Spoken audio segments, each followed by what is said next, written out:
So we can start the show. Yeah, let's do it. Mathias Ihlendfeld, previously of Woom Bikes, and we'll talk to what he's up to next. Welcome to the show. Yeah, thank you so much, Sam, for having me. Grateful to be here. I always give a little context of how this came to be, and I guess you have a friend or a contact, Michelle Kopplow, who does triathlon, and I had met her at a networking event probably a year and a half ago. Mm-hmm. And somehow the show Hill Climbers got on her radar. She had met you.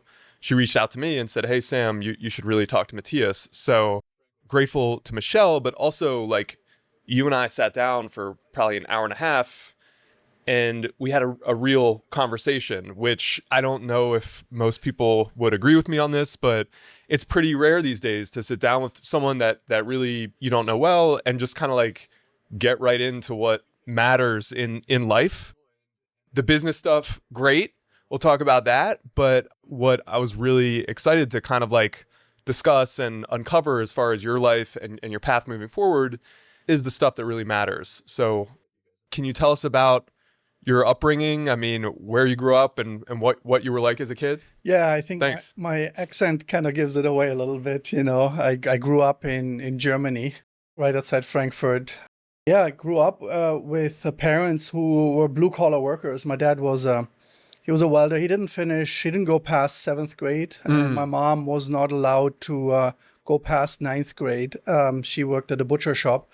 In fact, that's where they both met. And so both of my parents didn't have the most education, and they were doing literally working. Sometimes my dad worked 2 shifts a day. But my dad had like a vision for both of us, for my brother and myself, and that was to create a better life for us, right? And I think that's kind of how my childhood was. It was a very sort of basic we were pretty poor. We would eat like at night. I remember we would eat like butter bread, and my mom would sprinkle sugar on it, right? And so, and was it rural? What kind of area were you growing up in? yeah, it was it's a small town, like roughly 3,000 people. Okay. Growing up in a really small little village, basically. Right.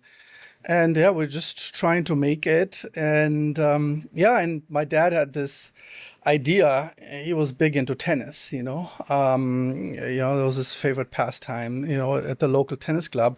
So he felt like his vision was we would use sports as a vehicle to sort of get a better life. Right. And that's kind of the story of my childhood, basically. Yeah, and we referenced King Richard, the story about the Williams sister and their father, Williams sisters and their father, and it sounds pretty familiar to your story, except the German version with boys, right? And we didn't win as many Wimbledon tickets.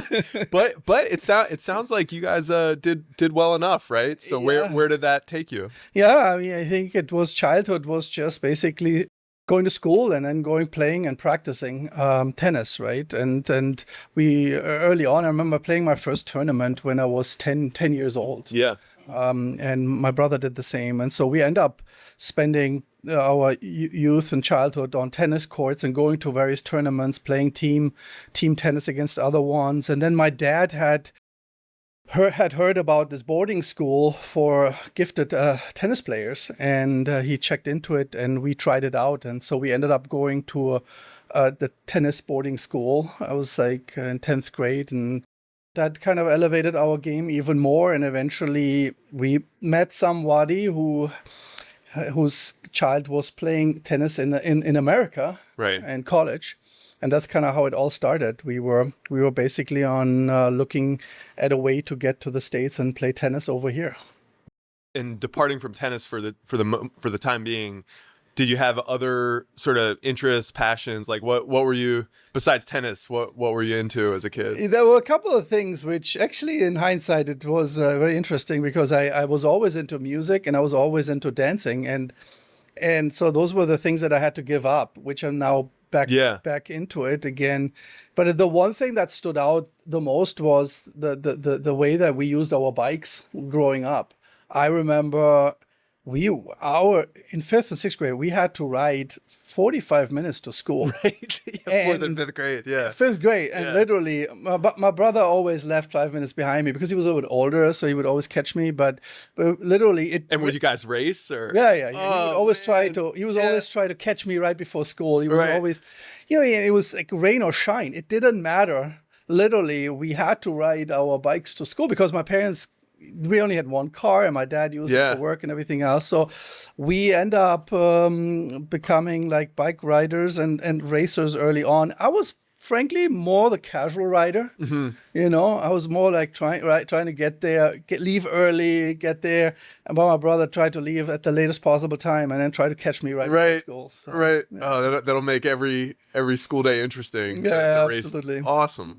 Did you start kind of riding, like, did you have a relationship with endurance sports and cycling? Did you ever take that up or? Yeah, I think for us, it was very clear to be also a good competitive tennis player. You had to have endurance, of course, right? Yeah. So being a tennis player, you have to have a whole host of different skills, right? Hand-eye coordination, quickness, but endurance was an important aspect of it. So early on, we were taught we were coached to do endurance work, right?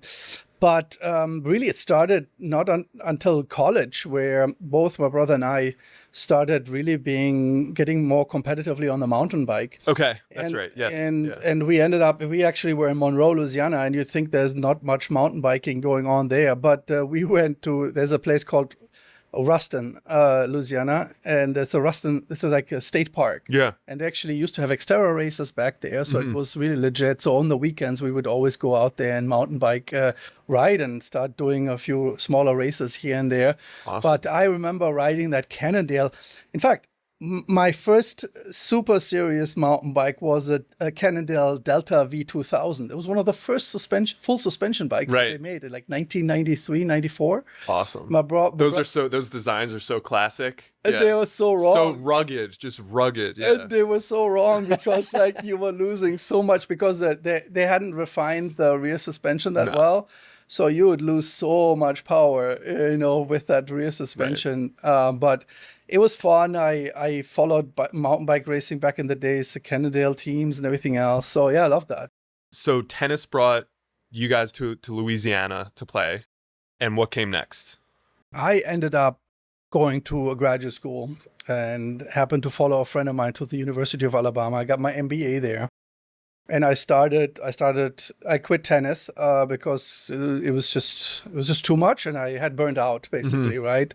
But I still wanted to do something active. So I ended up getting into running. We used to run like 5K, 10K, half marathon races, but also very, very competitively. There's some competitiveness in me. I don't know what it is. That's one of the themes on the show, you might guess. Yeah. So I really got into running races, particularly because of my friend, because we would travel to different cities. We would go to San Francisco, we race in Denver, in New Orleans, and we did some of those major races. And then in 2003, I had visited a doctor, and he did like an X-ray because I had some pain in my knee, my hip. And he started looking at my X-rays, and then he said, Mathias, I don't know how you do it, but your back looks like a back of a 70-year-old. You need to stop running immediately. And I was obviously scared. And that's terrifying. Yeah. It was. And I was like, wow, I'm like 28 or something. And like, not good. No. And it was really, I was kind of freaked out, but I didn't want to, still wanted to be active. And that's what brought me onto the road bike. So I started getting a really nice road bike. I moved to Austin in 2006.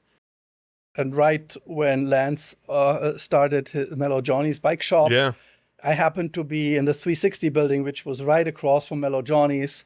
So I ended up joining those group rides on Sundays, and those were like the heyday of Mellow Johnny's. I mean, that's awesome because that was like a scene, right? They had live music and it was a real social community. Yeah, it was cool. Awesome. I remember people tourists coming and just gobbling up those Mellow Johnny's shirts and jerseys, and people straight from the airport coming there. It was just an amazing community.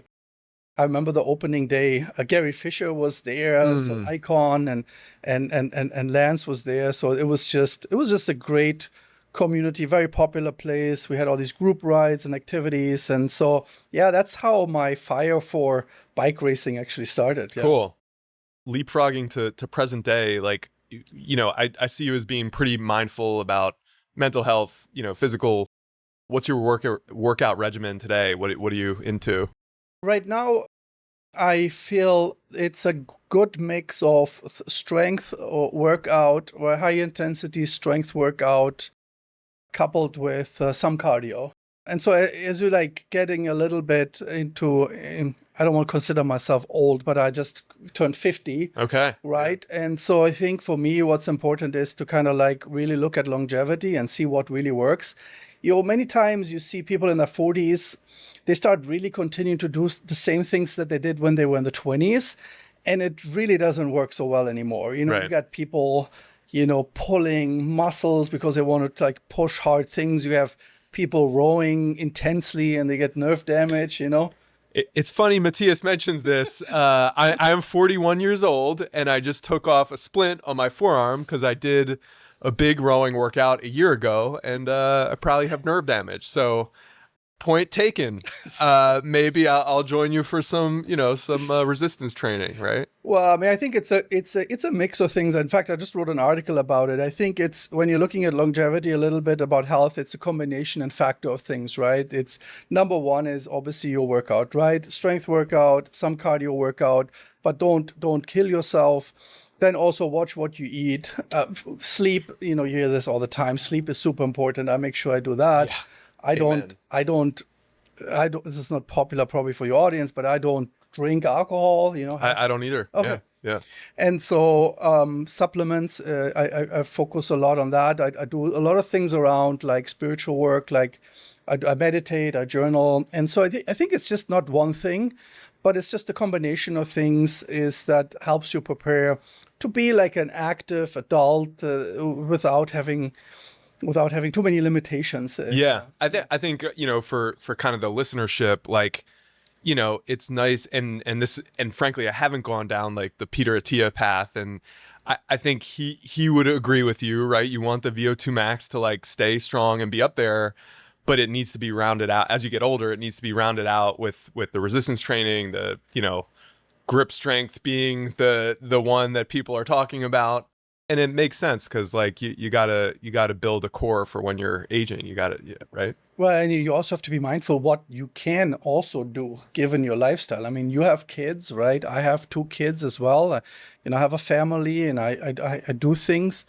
I listened to a Huberman, a few times, and I'm like, I mean, given all the things that he's taking and doing all day, from the morning, this and the other. I mean, he's just like 14 hours doing and drinking and eating things. How does he have any time to do anything else, right? So you got. I sometimes feel that way too. With I got a 1.5-year-old, and I'm doing the podcast, and I got the day job, and I got the family, and sometimes I feel that way too. Yeah, you gotta be mindful. You gotta be able to find things that you can sustain over a long period. So it's interesting that you called out sleep, because I'm finding that if I work past 8, if I work to 9, if I work to 9:30, 10:30, I'm really sacrificing a lot, because my mind, if I don't shut it down around 8, it keeps going, and that keeps me from sleeping, and then I don't sleep well, and the next day I'm thrown off. So then I'm taking 2 steps back because I tried to take a step forward. So that's something that's been like very top of mind for me, especially as the family's growing. Like it's an understanding you can only cover so much ground in a day. You get and then you gotta leave some for the next day, right? Yeah, 100%. And I think for me, it's the biggest revelation I have and that's why I also don't drink, is to have a better quality of sleep, because so much happens during sleep. You recover your immune system, your energy level, and also you process a lot of things, right? They also say like, there's a saying where you say, well, I need to sleep over it to make that decision. Well, what happens during your sleep is your brain actually processes all these variables, and it actually creates clarity for you the next day. Right. So if you have a lack of sleep, then you don't have that. Just fumbling around, Don't get in the darkness. exactly. Yeah. Right. Yeah. I think you had a career in like management consulting. Am I right about? So let's talk about that, and then your transition into Woom. Coming out of graduate school, I was lucky because I was still here on a foreign student visa, right? There was a company. By the way, I forgot to ask, what was it like being a German in Louisiana and Alabama? I made a mental note. I forgot to ask. It was obviously a huge cultural difference, but I always say this. I mean, even as it was just so, in hindsight, bizarre, because you're leaving Frankfurt airport, flying through Atlanta, and you're landing in Monroe, Louisiana. It was just a huge shift, but never did I feel that it wasn't the right choice. I always felt like it was part of my journey to be here. Yeah. And I always, frankly, going back to my childhood, I always felt a little bit out of place, actually, in that small village in Germany. I was like, what am I doing here? Like, what's my purpose? And so being here, I looked at it as a great opportunity for me. And Right. it was just also so much fun to be here, to go to college and have this college experience. It was just a blast. Awesome. Yeah. Just all novelty, just kind of taking it in. Being there, I lived on campus. We were partying Fridays and Right. Saturdays, and You're riding mountain bikes in Louisiana. I mean, who'd have thought, right? But my bar was also very low, right? I Right. mean, remember, my childhood wasn't also like one which had a lot of excitement. So coming here was just novelty. Awesome. And just being curious what it offered. And I remember the first time I had my double cheeseburger with curly fries. And It doesn't get more American than that. Followed with some cream-filled donuts. Right, and a 32-ounce Coke. Yeah. Yeah, exactly. That was good stuff. All right. So now we can transition back to kind of career and how that led you to Woom. Coming out of graduate school, I was offered a job and quickly established myself there. And it was a little bit of a traditional industrial company. But I quickly established myself as someone who was curious, had a growth mindset, and they quickly put me on track to become a team lead for system implementation, and ended up really growing into that role. And then I was recruited by another company, moved from Alabama to Massachusetts. Mm-hmm. I lived in Massachusetts for 3 years. And then worked in the industry to do system architecture, system implementations. Back in the days, SAP was a big deal. Yeah. And so I was really good at that, I would say, and because I understood processes and procedures in systems really well. And then I ended up moving to California and then joined IBM to be part of their global business services consulting group. And I consulted businesses all over the United States, traveled a lot, ended up moving to Austin because I could live anywhere. Mm-hmm. We literally decided, let's look on the map, where do we want to live? We decided, let's go to Austin. I checked out Austin. I saw people running around Town Lake and saw people riding their bikes. And I was like, let's move here. So that's how we got to Austin. Yeah, awesome. Yeah. And ended up working on a project in Dallas. And there were about 100 consultants on the project. And I ended up being the last consultant on the project. And I saw what IBM was billing my client for my services. And I was like doing some quick math. It's like, they're billing me this. They're paying me that. There's a big difference. Yeah. And then I decided that I would go and own my own consulting practice. All right. And I became basically my own, started my consulting practice and started working with multiple different businesses in the US, Canada, Australia, and also in Mexico. And then in 2013, something amazing happened.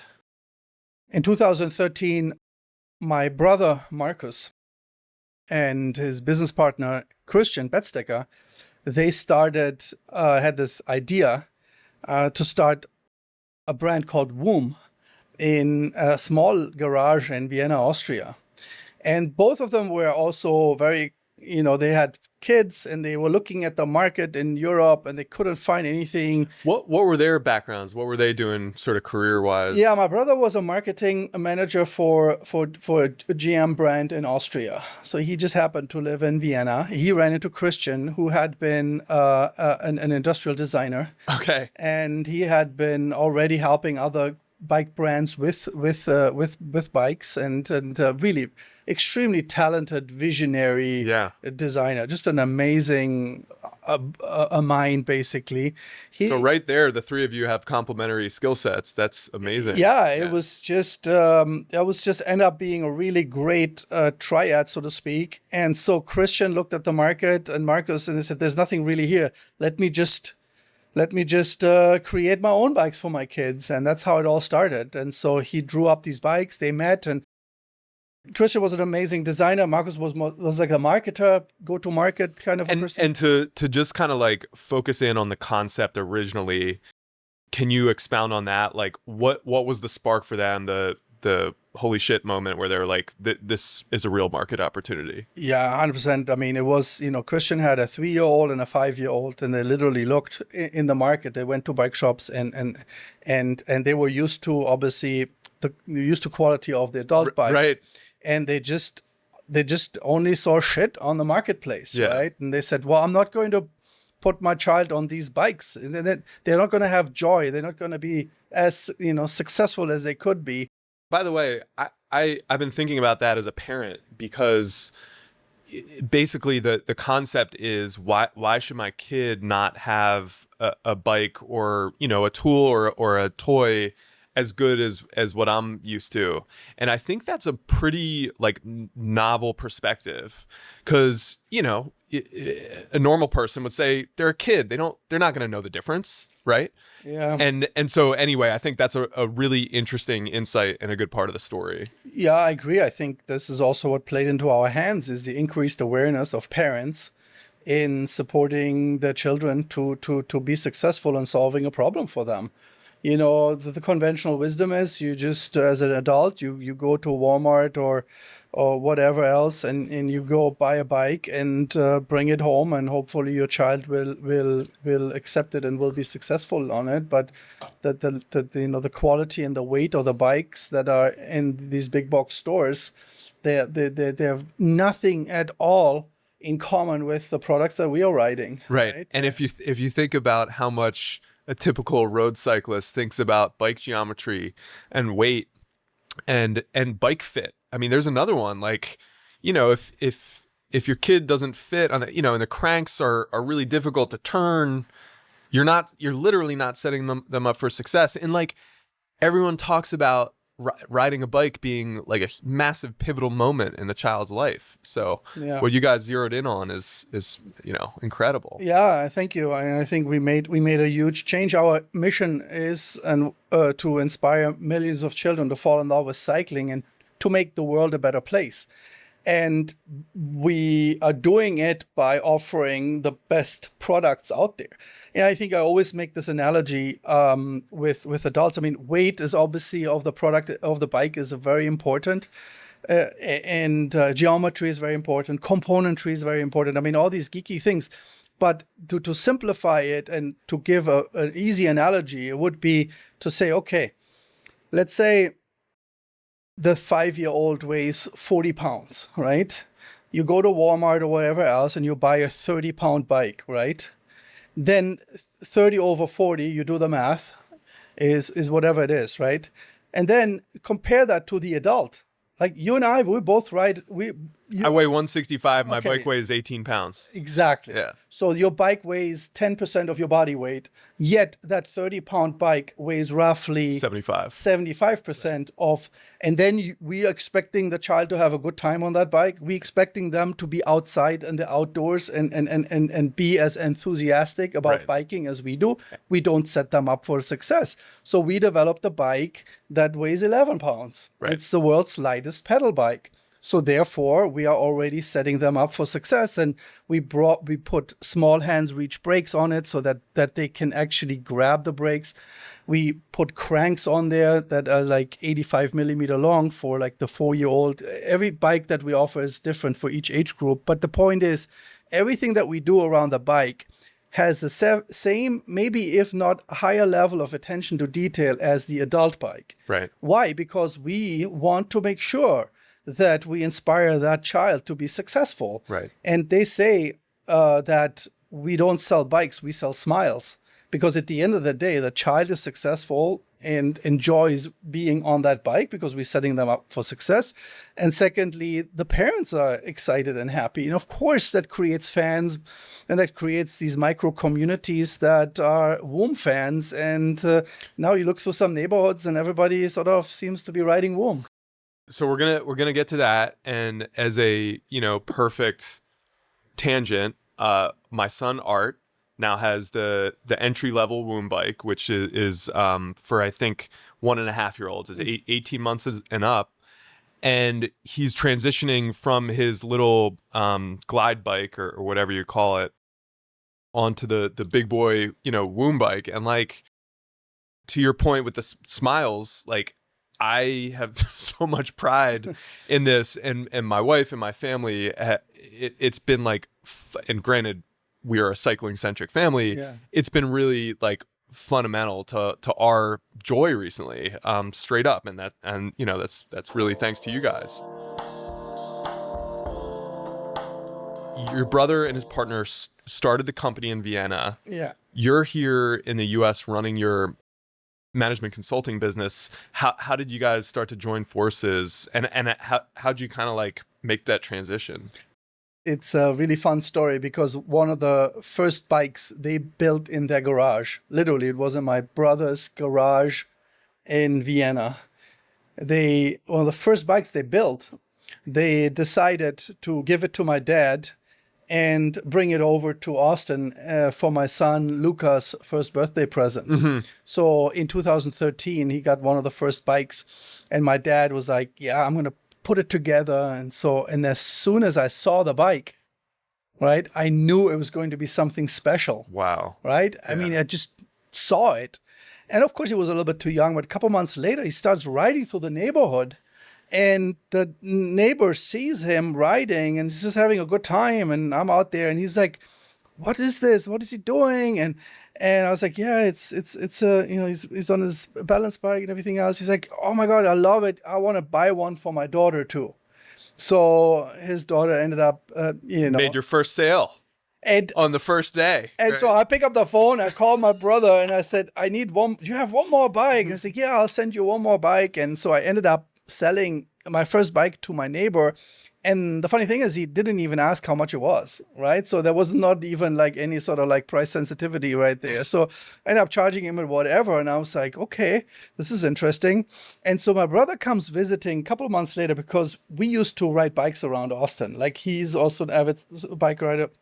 We did this camp up in Liberty Hill for the whole week, riding bikes with a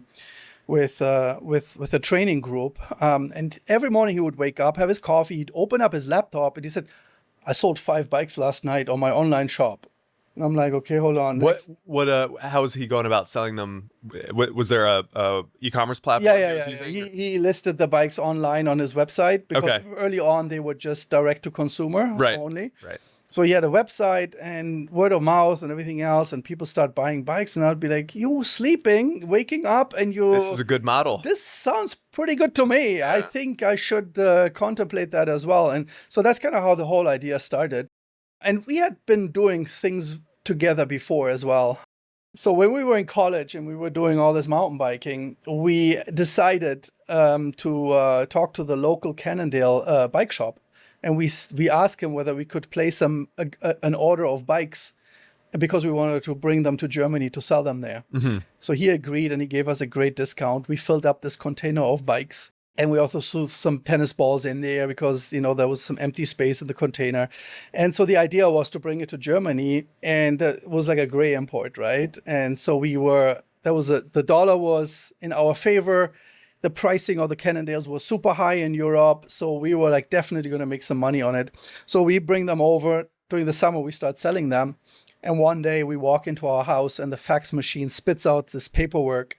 And it ended up being from Cannondale Europe, suing us with a cease and desist order for 200,000 marks, so $150,000, to immediately stop selling these bikes because we were infringing on one of their patents. Right. Yeah, they had a patent on the rear derailleur hangout situation back then, and so they stopped us in our tracks. That's interesting that you were infringing on a patent as opposed to a sales territory. That was the only thing they could get us on, apparently, is that there was no other sort of legal thing where you're not allowed to bring stuff over. There's no, as far as I understand it now, but yeah, they got us for patent infringement on that rear derailleur hanger. That was the only thing they had. Right. And we obviously panicked. Right. We were like 20 years old. They're suing us for $150,000. So right. Since this is recorded, I'm not going to tell you what we did, but we immediately stopped selling the bikes. No, and then we obviously stopped doing that. We switched over to clothing. We bought a bunch of clothing cheap here in the US, like jeans and everything else, brought it over to Europe. So I'd already done business with my brother. And of course, when you do business with your brother, it's you trust him and he trusts me. And so it was a great way to kind of get this started. I feel like trust in entrepreneurship and early stage business is arguably the most important factor, right? And it's my number one value in life. Yeah, is trust. Yeah, I mean, that's what's important to me. You talked earlier about having deep conversations and things of that nature. But for me, it's important to trust others and have others trust in me because it's part of who I am, right? Yeah, that was your first entrepreneurial kind of trip with your brother. You start selling some bikes to friends in the neighborhood in the States, and then what happens next? Well, yeah, in the 2014, which was just a year after they started in Vienna, I started the business, and I remember the first bikes came in right before Christmas of that year, and I sold 13 bikes the first year. And those were probably the 13 most difficult bikes I would ever sell because I was very naive. I thought, oh yeah, the neighbor looks at it and he buys it.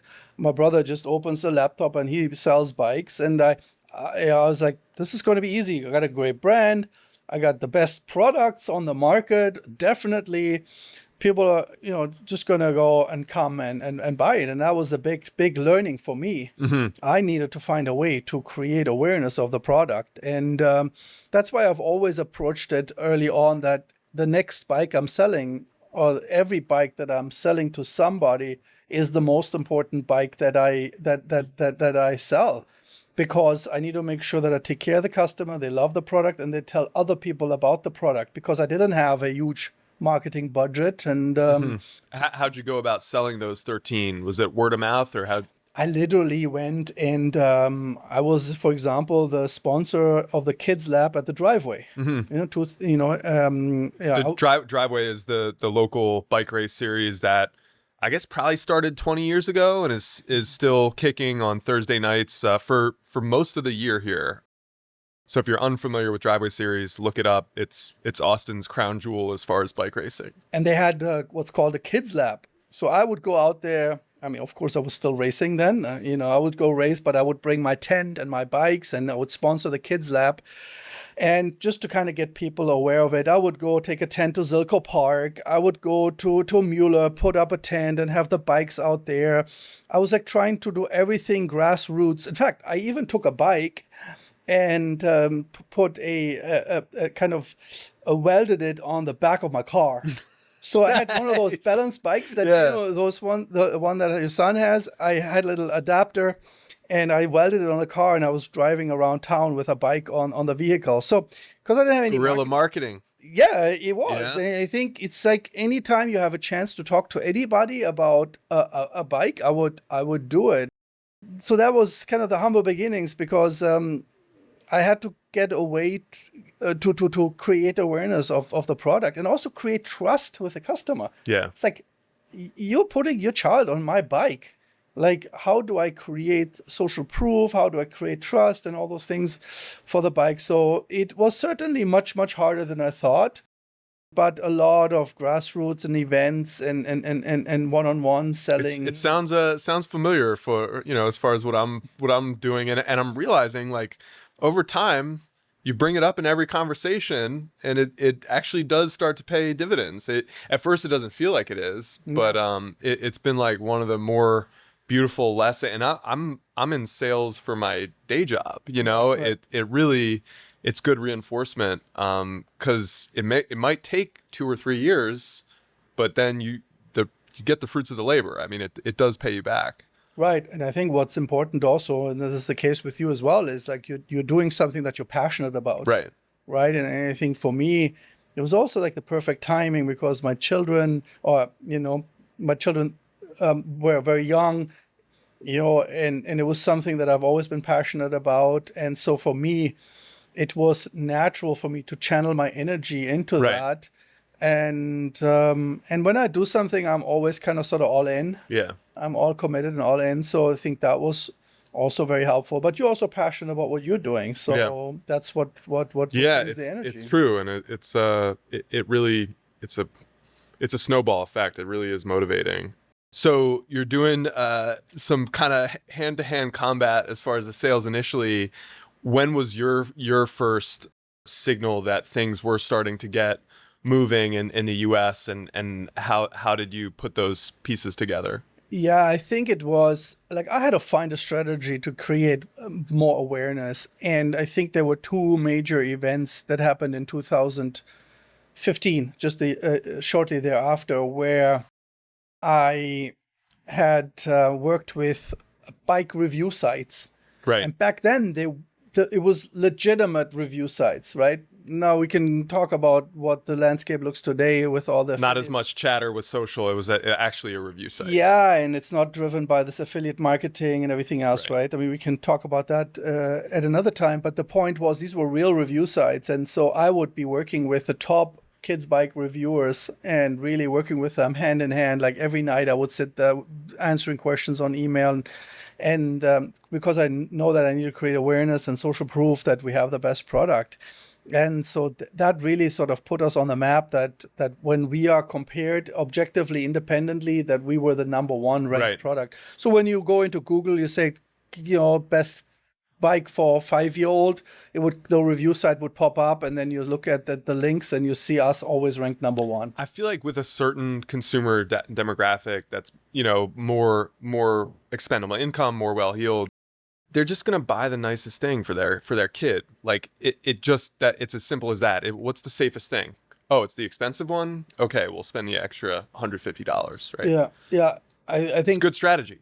Exactly. You need to create some trust with them that you can always claim that your product is the best. It doesn't, who's going to believe you?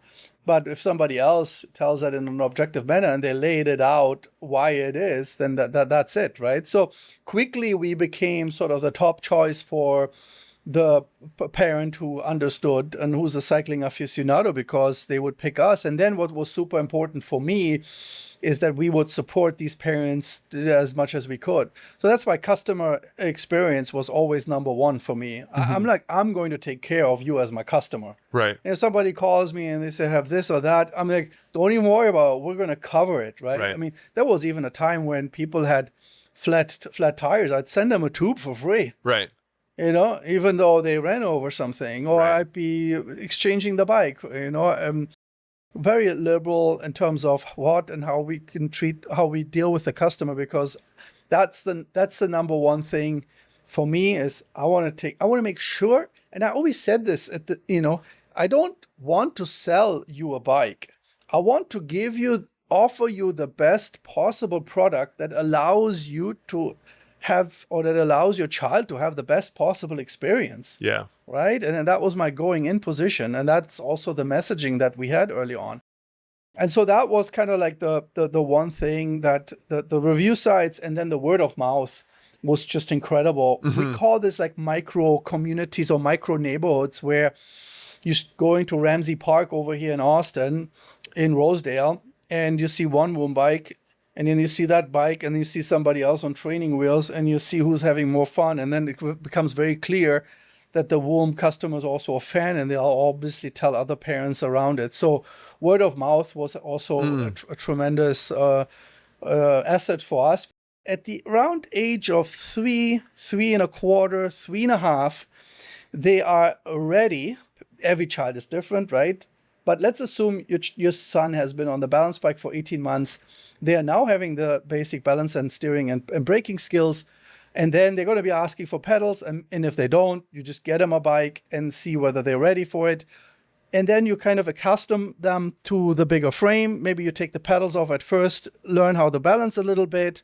Then they're going to be like, Daddy, put the pedals on. And then you're going to teach them the concept of pedaling.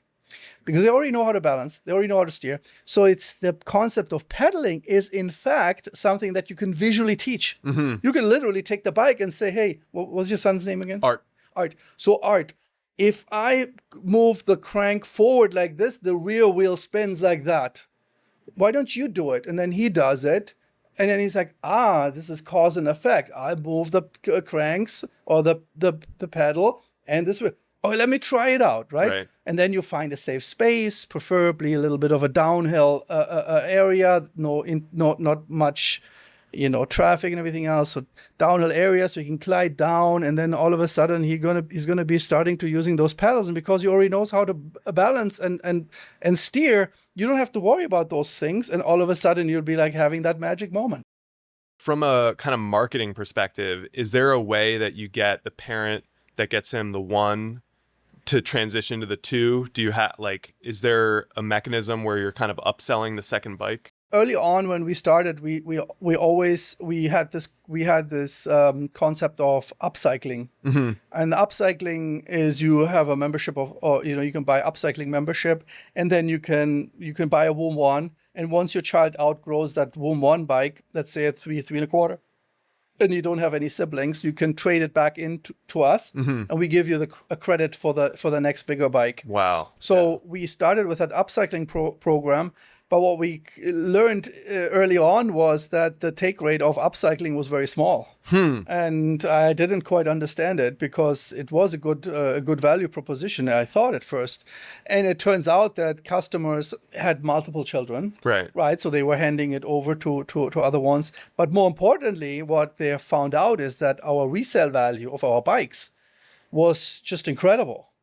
Because early on, we couldn't even make enough bikes to meet demand, right? I mean, and so what ends up happening is customers appreciated the value and the durability and the product, and the resale value of our bikes was at like roughly 70 or 80% of MSRP. And so what customers end up doing is there was a secondary market for Woom. Sure. So now you go. Easy. Yeah, there's a Facebook group where you buy, sell, trade Woom bikes, which is not even run by us. Yeah. It's run by parents who buy, sell, and trade Woom bikes. Remarkable how they hold the value. I mean, that is really something. And I claim to this day, 99% of our bikes are still on the road. Right. Because everything and anything is replaceable on the bike. Okay. Very cool. You get things moving and grooving here in the States, and then you transition to CEO. Can you talk about that? Yeah, I mean, I of course, let me back up a little bit. Like, remember I was saying the first year I sold 13 bikes, right, in the US. And the next year I sold 1,500. And then the following year I sold 4,500. So that was like 1.5 million. And that's why I knew we were onto something, because I was growing 300% year over year. And I'm growing from 1.5 million to 4.5 million. And was this almost all D2C or did only you have D2C? Okay, wow. We didn't have any bike retailers. Right. We had a couple of local ones here. Soul Frost at Bike Austin. We just economically couldn't be in retail, to be honest. Like, we didn't have the margins. Because we were talking about this, the price point compared to a adult bike is so much lower. Yeah. There's not enough margin. And the product that we were buying was very low quantity, so we didn't have a lot of scale. And so the bike that we bought was very, very expensive, so to speak. And so we barely had any margin to run that through D2C. So it was all D2C, direct to consumer or online only. So if you wanted a bike, you would come to our website and you order the bike, and we ship the bike and made it easy for you to assemble it. And so it wasn't until 2017 pretty much that I thought that I knew that we had something special. Somebody nominated me for a growth award here, and I ended up winning the growth award because I was growing from 4.5 to 12 million or something like this, right? It was just very, very rapid growth. And within 5-6 years, and this was all bootstrapped, no investors, no external money. This was all financed through hook, crook, you name it. But no investors. We didn't want to take any external capital. I was running the US operations. Christian and Marcus were running the European operations. And I bootstrapped it to 20 million, 20 million plus. And for US. For the US only, yeah. All right. In 2020. And then, of course, infamous, COVID happened and everything else. And there's a lot of stories around that as well. And then in 2021, we decided to put both organizations, both companies together. I already had like 50 employees here at over 20 million. The European operation was larger because they were also in more countries, but they're also going D2C and retail as well, right? Okay. They were both retail and D2C. The economics were a little bit different. And we decided that we would combine the two into what we call the global Woom operation, right? And then the idea was for Christian and Marcus to step away from the operational business, and I was taking over the global Woom operation as a CEO in 2022. What was the decision to merge the two operations? At that point, it just made more sense from a pure organizational structure to leverage, streamline things. To streamline things, and also we were bringing in investors, to some external capital, because we were able to bootstrap it that much, but we were growing so rapidly still that we needed more capital to come in and help us continue with the growth. The investment structure would be to invest in one single entity rather than in two separate ones. What was your experience with raising venture, and who did you take money from? Was it relatively strategic, or? For us, it was very, very important to bring in the right partners, right? It was a strategic aspect of bringing in the capital that also understood what we were doing. And that was really, really important because, as you know, anytime you bring in some external capital, you have all of a sudden, other people at the table that are owning a part of the business. And so for us, it was extremely important and strategic to make sure that we align ourselves with the right investors, to make sure that they are having the same objectives that we have. And did they have experience in the bike industry or? The first investor, not so much, but I think we also never really considered ourselves as a bike industry player. Okay. I think we are more a lifestyle brand. Okay. So we are more around family mobility, right? Kids mobility, and I think our brand is very strong, and it also shows even now as the cycling industry. How well is the industry doing right now? Yeah. Not well. I mean, you see all these horror stories, right? It is. We are having the best year ever. Congratulations. The best year ever. We just launched a groundbreaking new product, which is, I think you've seen it, a bike for a 9 months old to 18 months old product. It's a self-balancing bike for even younger children. And that's what we continue to focus on. We're going to continue to focus on bringing value to families and to children. And that's the space that we're in. And you came on board as CEO. COVID hit. I think we talked about that threw many challenges in front of the business. Can you talk about that experience? I mean, it sounded pretty difficult. And I mean, what was that like?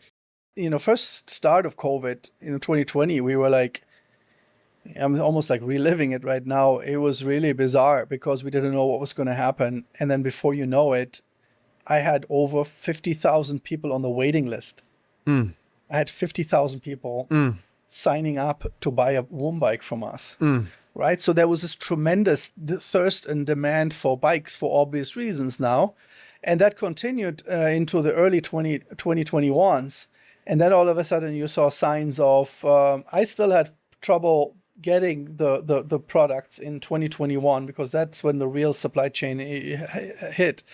And then what you start seeing in 2022 was that you start seeing the demand drastically reducing. And you had the perfect wave of across the board where too much inventory, too many orders on hand, and too much stuff So coming whiplash. in. Yeah. And it's kind of funny. I always tell the story. It's like the every bike shop thought that all the people coming to ask for bikes would be really a person that would come in again in the future, and they were just shopping bike shops to just kind of see where they could get a bike, right? And so it was just like the perfect storm, right? So 2022 was starting to be a difficult year because we already placed orders to meet that demand that we thought was going to increase. Now, there were some players that were really smart. I think SRAM and Shimano particularly, they played it really well. They were really smart. Yeah. They didn't add a lot of capacity to it. They stayed business as usual. And there, I think I shared this with you. There's the cycling media company Escape Collective did a deep dive and I think a 4-part podcast on how COVID affected the cycling industry. And they are real journalists over there. They really dug in. And basically, if you had with the manufacturers the scale where you're kind of the priority, the most important customer, your business fared a lot better than some folks that were lower down on the totem pole. Right. So it's a huge challenge for players like us. I mean, back in the days, we were already doing 300,000 bikes a year, right? Wow. But still, we were still, we were still not a big enough fish. I mean, right. We were big, but like I remember we're trying to get shifters, 8-speed twister shifters for our 20 and 24-inch, 26-inch bikes, and we're trying to go everywhere. Shimano, no, SRAM, and microshift and everything else. So yeah, that was a difficult time back in 23. But we always knew though that we were sort of, I would say, different a little bit because we had a loyal customer base. People loved us, customers loved us, and they also is a good amount of repeat purchases coming. Right. Because there's, even though our bikes are around for a long time, sustainable and durable product, we know that demand would lifetime value of the customer is what, 14 years? 13? Yeah, I mean, right? you could start now. You could start with us at 9 months, right? Yeah. And you could go all the way to 13, 14 years. For sure, that's a key driver. Whereas the adult bike market has a little bit of a different problem statement, right? Mm-hmm. Because you see it with the road bike, right? You had to get disc brakes. Okay, you have to upgrade your bike into disc brakes now, and then you had the gravel bike. So the adult bike market has to be so much more creative and creating a need, to bring in the new products and create all these other things and bells and whistles and the electronic. For you, it's just the legs get longer, the arms get longer, torso gets longer. Right, there's always more kids. Right. But we also do know that competition, I said earlier, there's a lot of people copying us, right? Yeah. So there's a lot of people jumping on the tail end of our success. And what does they say, that imitation is the best form of flattery or something? But I treat it like Porsche. It's like there's no substitute. You've transitioned out recently. I would like to hear just kind of how that came about, and then your experience since you left the company. Yeah, I really am blessed that I had the opportunity to not only create and start something, but also lead a big organization, because at one point we had over 250 employees. Our revenues were over 100 million, and so there's a newfound respect for me to manage and lead an organization at that size. And what made matters a little bit challenging for me is, and I'm always of the mindset, okay, I'm going to do the best I can. I'm going to go all in, and I'm committed to doing the best I can. And I was living in Austin. I had recently been divorced, and so I have my kids every other week. And when I didn't have them, I flew to Vienna, Austria to for how long? I flew 30 times in 18 months. Oh, yeah. And so that was something where I was like, you know what? I became like a professional business traveler, right? I mean, everything was dialed in for me, and to make that happen. And I showed up in Vienna, and continue to work on these problem statements and continue to grow the business. And the team is amazing, right? We have an amazing team in the US. We have an amazing team in Vienna. Very, very talented team of the innovation, the design, the marketing, the branding, the logistics. It's all amazing group of people, and I did that for a roughly I won't call it maybe maximum. Yeah, I did that for traveled all that for 2 years, and I think it's just for me. I realized that there was a lot of energy to take. And I also felt like I was never enough there to continue to be always present. I'm a big in-person person type of thing, right? Yeah. I mean, I like to be in person and manage people, and I'm a little bit old school with that. And so I felt like I was losing my energy a little bit. And I also felt like it was a good time for me to step back operationally, because Marcus and Christian took a step back. And I kind of looked at them a little bit and their roles, and I said, you know what, this is my time to step back and let other people manage that, and other people who are frankly much better trained to lead an organization like that, right? And I think it takes skill and everything else. I think one of the things we talked about when we sat down the other day is just like the difficulty it is to run a multinational company of that scale. Yeah. I mean, do it for a few years and it's really hard, right? Like, plain and simple. Like, that's it. It's exactly, the problem statements get bigger. You know, you're managing multiple markets. You have a team, so it takes and there's challenges, and my superpower is to like be creative and solve problems, but sometimes there's too many opportunities to look at. And for me, it became clear that I needed to take a step back. And I was working on it for 10 years. I gave everything I had, right? It's almost like a time trial, right? You that's the right analogy, right? You're going in, and you're gonna have to get the best time. There's no time to coast, right? And so I wrote a time trial for 10 years, and when I crossed the finish line, I sort of like fell over. Yeah, and I needed some time to recover for the next race. Well, also you can sort of line up passion and skill sets, and you and your brother and the third partner were the 0 to this stage team, and you guys executed on that. Yeah. And then the company becomes a bigger multinational, and it's a different ballgame. It's a different skill set. And now we have an amazing CEO with Bernd, who's running the global business, and we have an amazing board and just a great leadership in place. And yeah, the proof is in the pudding, right? I mean, they just created the best year we had, right? So awesome. Awesome. That's really exciting for us, as we are still owning part of the business, obviously. And so that's been a big lesson learned. And so for me, I was super grateful that I had the opportunity to like step away. Yeah. And I took a year just to recharge and rebalance. I told you I got divorced. Before that, I found my new love, right? And in the year that I had some time to do that and continue to focus on my children and really recharge and also ask a really important question, is why, what am I doing? Like, why am I doing things, and who am I, right? Yeah.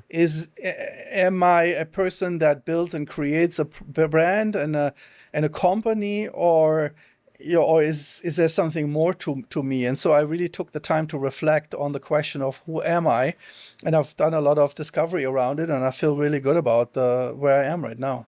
Amazing. So, I mean, let's just jump right into that. Again, we had this amazing first conversation where I was very comfortable opening up, being vulnerable with you, and it was mutual.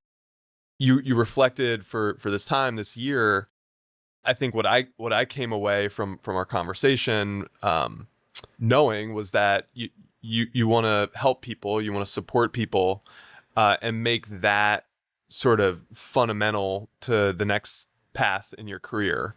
Can you tell us about that and kind of what your next steps are? Or? For me, I had a big epiphany. I had one epiphany and I was in a meditation retreat, actually. I wanted to kind of get away and kind of like, and all of a sudden this came to me. And I was asking myself the question is like, why have I been doing what I've been doing?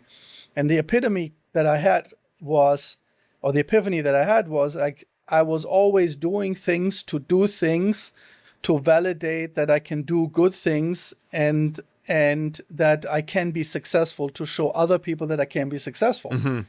But that while that was somewhat fulfilling because I built something of value, I also felt like that is not really truly why I'm here. And so the real discovery I had was that I want to leave a legacy. On the grave, it shouldn't say what I did. It should say who I was, Mm-hmm. right? So it's not about doing; it's about the being. And I want to be a person that helps others. Like my personal mission statement is, I want to inspire others to become the best version of themselves. Right. And I'm channeling that in various different ways. One is I'm working with other founders and entrepreneurs and helping them become successful and building something of value, because I've made a lot of mistakes. I've learned a lot. And now instead of me building something else, I want to give back to them so that we can avoid making those mistakes. I want to help business owners scaling and growing their business and understanding what a successful exit looks like and what it means to get there, and how important it is to create value, to be profitable, and to scale successful. How important it is to create leadership teams and the importance of people and scaling and all that. And so that's what got me into working and helping other people to be to become better, right? And because it's something that I not always had myself. Right. I had to invest heavily into coaching and mentoring and bringing people in that can help me. And I wish I would have had the knowledge now that I wish I had that 10, 12 years ago. Right. I could have maybe had a little bit of a smoother ride. You're doing this, you're helping founders as a mentor at SKU. And what are the other avenues? And I'm sorry, SKU is a local Austin-based, would you call it accelerator? Yeah, it's the nation's leading consumer products accelerator. Yeah, You're right, for CPG and. Yeah, I'm a mentor there. It's the second year I'm doing this. I'm helping brands accelerate and really prepare them for success. It's a great program that prepares the founders. But I also do help other founders, like with advising them, coaching them, helping them basically grow their business and solve some strategic problems, some funding issues. I mean, basically anything that I can do to help them basically be successful. So that's more for like the smaller kind of startup, earliest kind of a smaller business. And then any larger business, I'm currently the cohort leader for the Birthing of Giants program, which is a 2-year curriculum that gathers CEOs in a room every quarter. And we spend a day on basically helping them create value, become more profitable in a cohort environment. So we'll have a speaker there, we'll teach some concepts, we'll do some problem solving, we do some strategic programming, and every quarter we meet up and it culminates as in a 1-week fellowship program in Princeton, where we bring everybody together and really help businesses that are like 5 million plus in revenue, 10 all the way to like almost 100 million, bring them in and give them a trusted environment where they can work with other CEOs in a really safe space to really help them continue to really work on their business, not in the business, on their business, and continue to grow it to where they want it to be. Because look, when you're like the CEO of a business, the bigger the business, the more lonely it becomes. Right. And surrounding yourself with other business owners and like-minded people can really help you tremendously because it's just very helpful to have other people there that can support you. You're also supporting people kind of more on the life side, supporting a group of divorcees.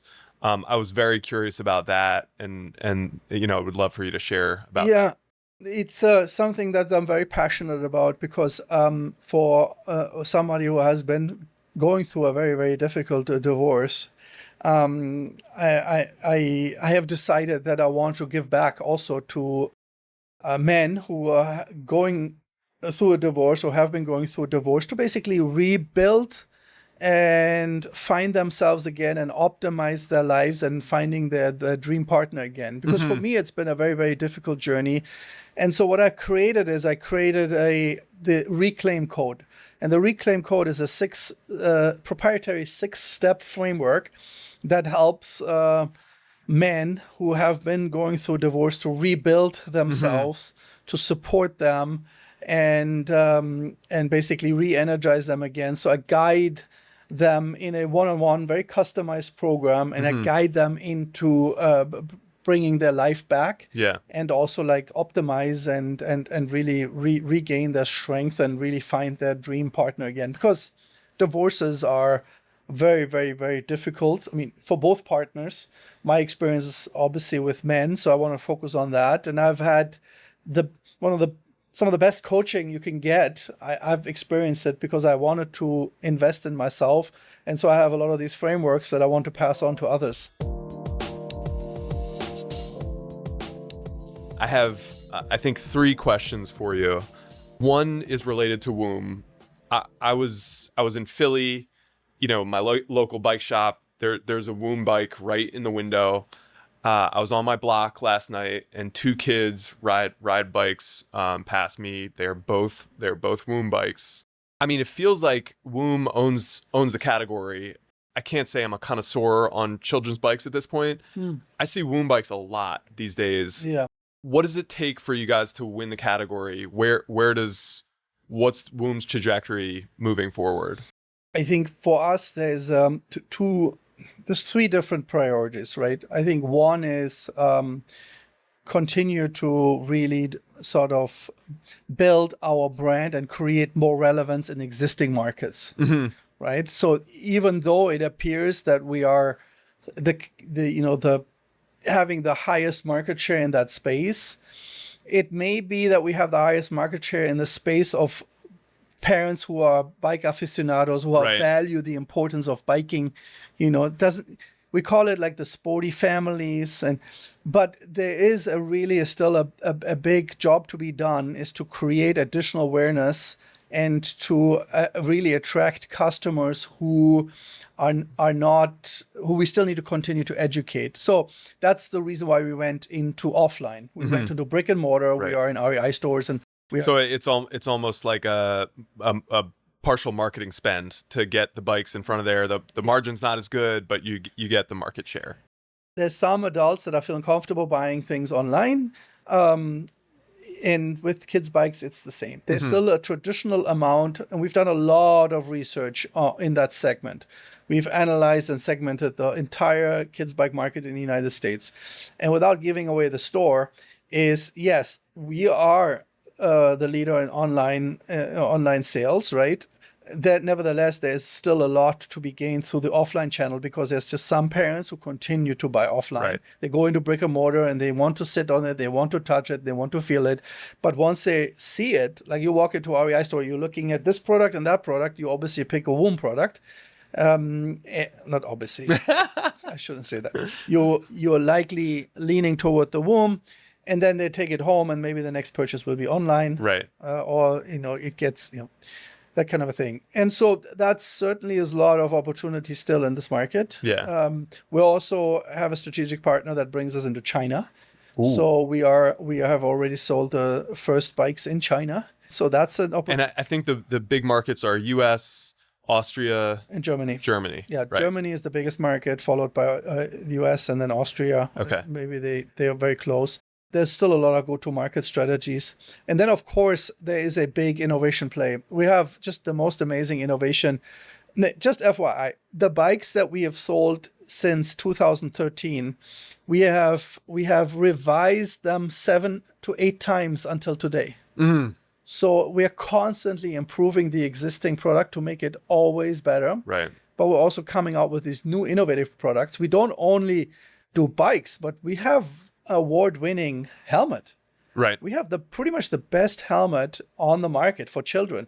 Lightest, best ventilation. It has a magnetic clip. It doesn't pinch you. We're coming up with a self-balancing bike. Our innovation pipeline is full. Mm-hmm. And so it's going to be really amazing to continue to see how... Comes back to kind of the lifestyle brand. And, exactly. And I think you're right. I think like Woom, very exciting, but still a lot of kind of blue space to grow Woom as the brand beyond just the balance bike, the kids bike.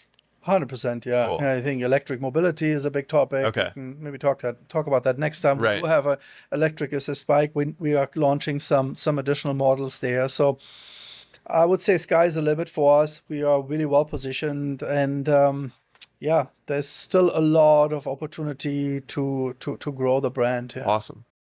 What do you think? What kind of role did Austin play in the development of Woom and kind of this last chapter of your career? Early on, it was always interesting because everybody said, "Well, you picked a great place to launch Woom," and then I said, "Well, we're not only in Austin; we're shipping bikes everywhere." But of course, I mean, Austin is an amazing place, right? Yeah. I mean, you have a lot of lifestyle, active parents, and so it's been really amazing to go to events and everything to showcase the product, and I love Austin. I mean, I just... It's pretty cool to think that you're seeding Austin's future endurance athletes, right? Like, so we moved here 5 years ago, and I fell right in with Breakfast Club, and I made friends. I talk about this on almost every episode, and here we have our son Art, and he's got a Woom bike, and he's gonna be the next generation on Ladybird, running on Ladybird, riding his bike in the hills. Yeah, man, I guess I kind of answered that question for you, but yeah, I mean, it's cool. It's part of our, it's fully aligned with our mission, right? Right. The mission is to inspire children to fall in love with cycling, to make the world a better place. Yeah. And anytime we can instill the love of cycling into that young rider, we know that we have instilled that love for the rest of their life. So you don't have to you can draw the results out of that. So you can do it anywhere, not just Austin. Exactly. Right. Can you draw any parallels between bike riding, bike racing, and entrepreneurship? How do you kind of view some of the similarities between the two? I think there's a lot of obviously similarities around it, right? It's ultimately it's unique. It's energy. It all comes down to energy. How much energy do you have to race and to ride the bike? You need to continuously refuel yourself if you're on a long ride, if you're on a time trial. I made that analogy earlier. I love the team aspect of cycling, right? It's when you have your, the Tour de France or the big, any kind of race, the most underrated aspect of the regular bike watcher, so to speak, is understanding the importance of the team. And Lance wouldn't have won all these tours, and maybe Tade would have, I guess. Okay, bad analogy. But no, I think it for a normal Peloton, it's a great analogy. right. Yes. Not last couple of days. Right. But no, I think that's the key thing is having an awesome team around you because that's a big thing for entrepreneur. And you have to also understand it's a cycle. You're going through multiple cycles as an entrepreneur. You're starting off as your one-person show. Then you start hiring some people. Then you're going to have a team. You're going to have a leadership team. And so it's just having the awareness, maybe, having like the race awareness. Where are you in the race? And how much do you want to deploy, and how do you read the race, and do you want to be on a breakaway, or do you want to sit in, or whatever else it might be? So there's just a tremendous amount of similarities with bike riding, but at the end of the day, it's never a sprint, right? It's an endurance sport, and you need to balance your short-term action with where you want to be in the future. And otherwise, you're going to go burn out, right? I think that was a great synopsis. So first we got energy, second we got team tactics, and third we have strategy. Right? It's okay. You're two loops out of 5, and how much power do you want to put through the pedals? So man. Great summary. Thanks. And fantastic conversation. Thank you so much for sharing all this with us. A lot of really good takeaways. So it's been a pleasure to meet you. Yeah, awesome. Thank you for having me, Sam. Yeah. And it was really, really awesome to revisit some of those moments. So thanks for having me.